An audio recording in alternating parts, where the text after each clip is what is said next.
The next talk will be on genetic alterations in glaucoma, being given by Dr. Schultz in place of Dr. Sundaresan, who was tied up preparing his daughter for a wedding in Madurai. As an aside, I have prepared a paper for those on the definitions of the genetic terms. So if any of you want a copy of this, and it's an in-depth on the definitions of all the terms that we've been using. Unfortunately, a lot of the terms, we just use the initials without telling you what it is. For instance, does anyone know what the CAR-T is? What is CAR-T? Okay, so much for that. That's the chimeric antigen receptor that is a combination of human and animals put together for preparing T cells anti-inflammatory. What is CRISPR? C-R-I-S-P-R. Okay, what is CRISPR?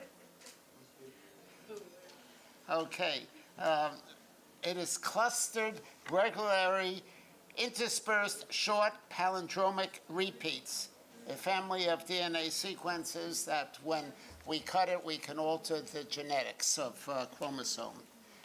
And with that, I'll now give Dr. Sundaresan's talk. What I will do is ask those that would like a copy of this. I have a pen and paper here. Put down your email address, and when I get back to the United States, I will then send you a copy of this. We'll do it at the end of this session.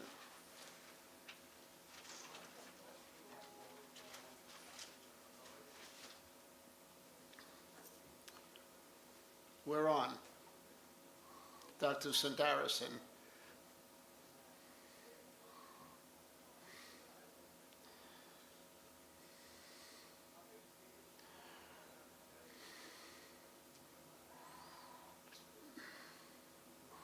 And we'll start from the first one. And we'll talk about the molecular genetics of glaucoma. And this is an amazing field because everyone talks about how could we alter the genes? What gene is causing glaucoma? Because glaucoma is so prevalent. Can we change one or more of the genes? Well, let's find out. And this should answer some of your questions too.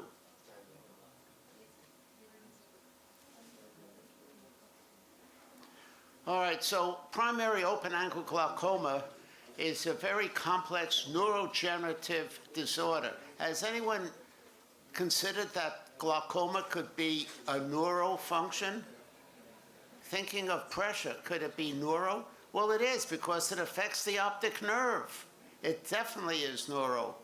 And we've got 542 genes with confirmed associations with glaucoma and its related phenotypes.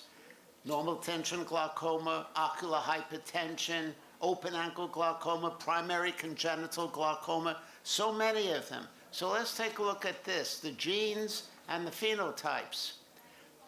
Well, we know that a gene is a region of DNA coding for a protein, and with that we get a disease phenotype, and we'll go into some of these, because that's a trait produced by the interaction of genes and the environment. And the endophenotypes, so-called intermediate phenotypes, it doesn't really come out that much. Under B, we have genes causing the primary open-angle glaucoma. Now we're getting specific with the eye. So what do the genes do? Well, it's responsible for intraocular pressure, the disc area, and the cupping. But the cupping is not only the horizontal, but it's the depth of cupping as it hits the lamina cribrosa. And we see that especially now that we have OCT again, and we can see the OCT of the optic nerve, how deep it is. Anyone here know about Starbucks? Is Starbucks prevalent in India? Because for those that know, it's like a vente. Some of those discs, like a vente, that is a deep, broad cup of Starbucks coffee. So let's take a look at the genes causing normal tension glaucoma. Okay, there are 5 of them, and high tension glaucoma that really brings it to our attention when the pressures go into the 20s. And finally, glaucoma in general. And here's the beautiful overlap. We saw one of these from Dr. Sharma, where we get the overlappings. These are the genes implicated in primary open-angle glaucoma and the optic disc. Cup-to-disc ratio, we have about 5 genes, just for the cup-to-disc ratio. And for the cup area, about 11 genes. But we have 8 genes that overlap.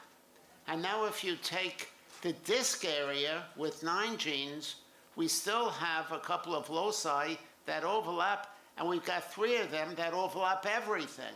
So you can see that it's a very complex issue for the broadness of the disc, the cup area, and the cup depth. Now let's go into the genes that are implicated in primary open-angle glaucoma and the pressure. For intraocular pressure, there are about 7 of them, and for central corneal thickness, and believe me, corneal thickness has a lot because if it's a weak cornea, you're not going to get that pressure in the eye. If it's a stiff cornea, a little bit could build it up. And also, when you're taking the pressure, you have to also really take into account the thickness of the cornea in high myopes or high hyperopes, because that could throw you off on your readings, whether it's applanation or the Schiartz. Does anyone know what the Schiartz tonometer is? Great. Great. Because that is more accurate than those mechanical digital devices. I know because I run various methods of taking pressures in my office, with the gold standard being the Goldman applanation. And I'll tell you, these machine-oriented digital ones, they're terrible. Okay. And we can see that we have, for intraocular pressure, 7 genes, and for central corneal thickness, 28, with a couple of them, one of them that overlaps. And here's another diagram of overlapping. Normal tension glaucoma, we can see that in yellow. Yeah, there are about 52 genes, but look at the overlaps with ocular hypertension and primary open-angle glaucoma, and also the juvenile open-angle glaucoma, JOAG. I hate these little initials because unless we define them, we don't know what we're talking about. So genes are classified according to their association with the ocular tissues and the phenotypes that I alluded to, and their functional annotation and the damage that's done. So there's special primary pathways. We have to analyze the lamina cribrosa. Of course, that's where the nerves get crushed. The optic nerve tissue gene analysis. The optic nerve hypertrophy, optic nerve head astrocyte gene analysis. Someone asked the question about the retina and gene analysis and the trabecular meshwork. So you could read down here, open angle, normal tension, and the juvenile. And these are the specific pathways. Look at the number of genes for the lamina cribrosa that could cause problems. 69 of them, and the optic nerve tissue gene, 62 of them, ocular nerve head astrocyte genes, and the retina causing it, all the way down to the trabecular meshwork. And of course, ocular hypertension, which can be a potential if it goes high enough for causing glaucoma. And our main concern, of course, is juvenile open-angle glaucoma. So there's no single molecular pathway. Ooh, look at that tricky finger. There's no single molecular pathway that can encompass all of primary open-angle glaucoma. And there's inflammation, that's senescence, aging, inflammation, especially if it affects the trabecular meshwork. So transforming growth factor, again, we're using initials. Transforming growth factor B is a gene, and it's a signaling pathway that could be implicated in the analysis of glaucoma.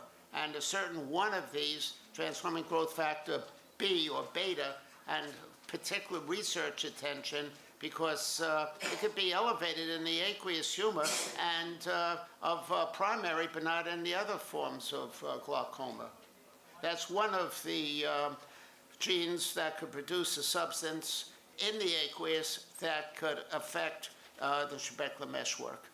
So here, this is a lot of reading. It's a terrible slide because there's so much in it, but let's go through it. Transforming growth factor is a signal for the tissue and regulates a lot of the cellular processes, cell growth, migration, differentiation, et cetera, et cetera. And with that is another gene, the SMAD. How it got its name, I don't know. But that's the SMAD, that's another gene. So the transforming growth factor, this is in red, and the SMAD pathway is of interest because there are some functional studies that shows that the signaling of it can develop pathologic changes with primary open-angle glaucoma. And now we have another gene, CDKN2B, also has a regulatory role, and the AS1 could regulate that, and that could be an enzyme. So we could see that the elevation of it could trigger glaucoma in older people. Let's not call it senescents, just call them senior citizens. Oh, forget, nothing personal. So the contributions to the genes, we have the MYOC, MYOC, that's a gene, a very primary gene, and how it's expressed. And there are a whole bunch of projects, DBT, I don't know what it stands for. I asked Dr. Sundaresan what are all these initials for the projects mean. I didn't get an answer. But we could see that that there's genes in particular projects that have been studied. Then we have the six gene, SIX6. That's another gene responsible. These are the projects and groups that are studying various genes and their effect. And myelin is the myco gene causing myelin, and that gets into the aqueous too. And look at all the genes that produce this. It's huge, huge, because that's another factor in producing elevated pressure and the damage. This is a paper on the common invariant of transforming growth factor associated with primary open-angle glaucoma. I left this in because at least it talks about primary open-angle glaucoma. Now this is going to be a very interesting set of slides because various regions of India have different subtypes, different genes and interactions. Just watch this. This is a breakdown of the states of India. Here, the MYOC gene affecting certain regions, causing primary open-angle glaucoma. And here's the one with the CYP1B1 gene and the effect, and where it could be found. And finally, for primary open-angle, for chronic pediatric glaucoma, the gene that's affected, and it's just a few regions with pediatric. And we can see the genes and its loci all over India. With the different populations, as we know, different languages and different ethnics, they will have different genes that could cause glaucoma. Now here's a deletion in the regulatory region of SIX6. I don't know how it got its name. I think the person that named it stuttered. But it's a risk factor for open-angle glaucoma, and Dr. Sundaresan was one of the investigators. And here's the location of single nuclears that were identified and how it could be altered. This could be altered, and some types of glaucoma worked on. So here's the effect of some deletions. All it takes is a deletion, and you can change the enhancer of a gene causing glaucoma. Remember I asked about CRISPR? Well, CRISPR Cas9 is the protein that works with the CRISPR, which is an amalgamation of the clustered regulatory interspace short palindromic repeats, and how working on this could also alter with the myelin glaucoma. So here's some current testing recommendations for genetic analysis. Juvenile open-angle glaucoma, we're producing a myelin that could affect pressure, and we can see the terrible cupping there on the juvenile, and primary open-angle glaucoma, and we could see the effect on the visual field. So in conclusion, primary open-angle glaucoma, it's very complex. It is a neurological disease. Think of it that way. And many genes are implicated in it. Studies have shown that inflammation and the older age group can play pivotal roles in this. And apart from the administration of pressure-lowering drugs, we hope that we could develop novel and effective therapeutic interventions genetically to tackle the neuroinflammation, the tissue remodeling, and eventually hold off blindness. Thank you very much. I'll try to answer the questions from my basis of the genetics of glaucoma. Yes?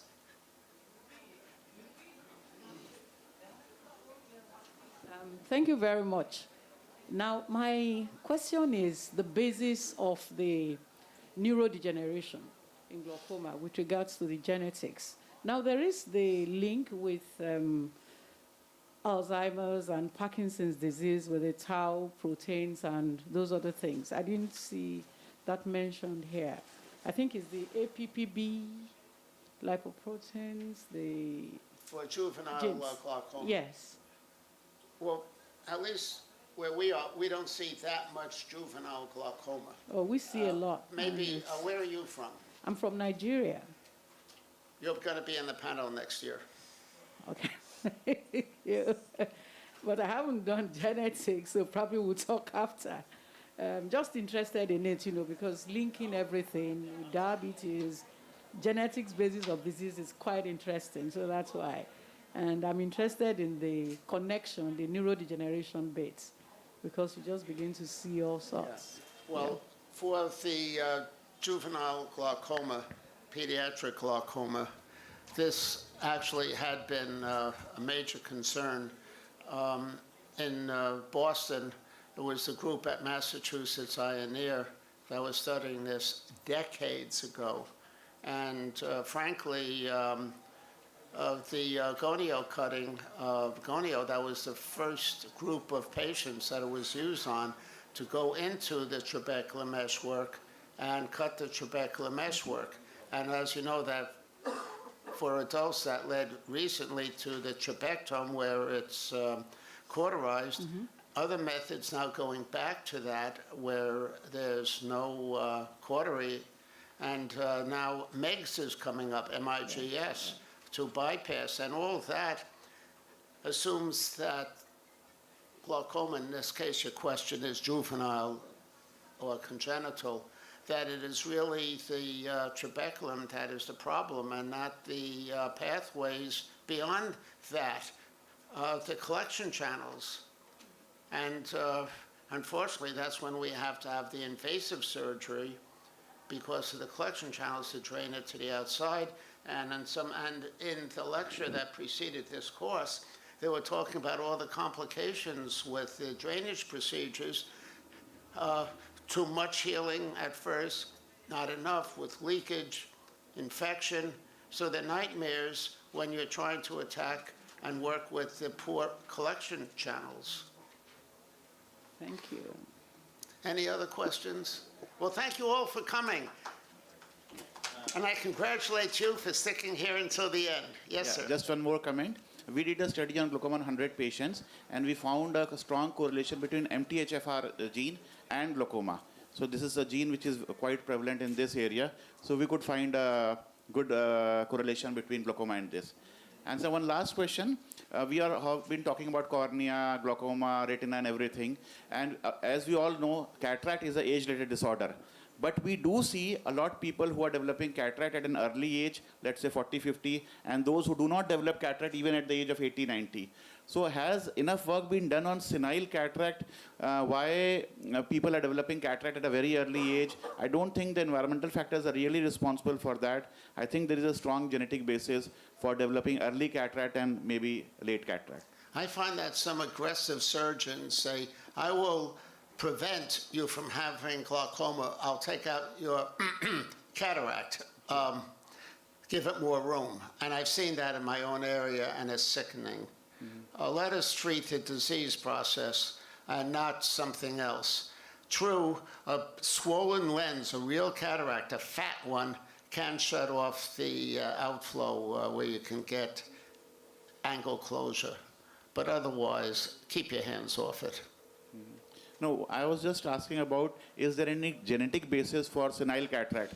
Because we know that there are multiple genes which can be responsible for cataract. Has enough studies been done on determining that why some people develop cataract early and why some develop cataract late, without any emphasis on glaucoma, just on cataract? That's a very good study to see what the genetics of that might be. The true cataract causation of glaucoma, the leakage, the fattening of the lens, blocking it. Yeah, if there's a true reason for the cataract being implicated one way or the other, go for the cataract. Thank you. Genetic-wise, we'll see if that could be altered. The future is coming fast. We're at the cusp of a new type of medical treatment. It's going to be genetic. Thank you all for coming. See you.